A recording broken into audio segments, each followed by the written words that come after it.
13 October 2025 रोजी बार्शी शहर police Thane येथे नाईक प्लॉट येथून एक मोटरसायकल चोरी गेली अशी तक्रार प्राप्त झाली होती। त्या अनुषंगाने बार्शी शहर पोलीस ठाणे येथे गुन्हा नोंद करण्यात आला होता। सदर गुन्ह्याचा तपास डीबी पथकातील प्रवीण साठे हे करत होते।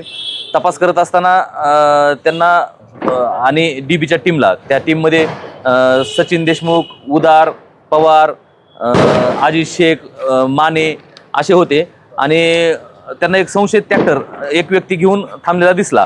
त्याच्याकडे विचारपूस करत असल्यावर तो उडवडीचे उत्तर देत होता। त्याचं नाव वैभव फुंड असे होते। तो काठे सावरगाव येथील आहे, तुळजापूर तालुका। त्याला ताब्यात घेतलं, विचारपूस केली। त्यानं सदर गुन्ह्यातील मोटरसायकल चोरीचा गुन्हा कबूल केला आणि त्यानं जवळपास एकूण चोरी केलेले एकूण 6 ट्रॅक्टर तुम्ही पाहता या ठिकाणी टोटल 6 ट्रॅक्टर आपण जप्त केलेले आहेत। वैराग पोलीस ठाणे, सोलापूर तालुका पोलीस ठाणे आणि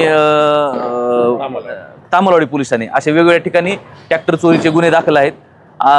6 ट्रॅक्टर, एक मोटरसायकल आणि एक ब्लोअर असं जवळपास 32,30,000चा मुद्देमाल या डीबी पथकाने जप्त केलेला आहे।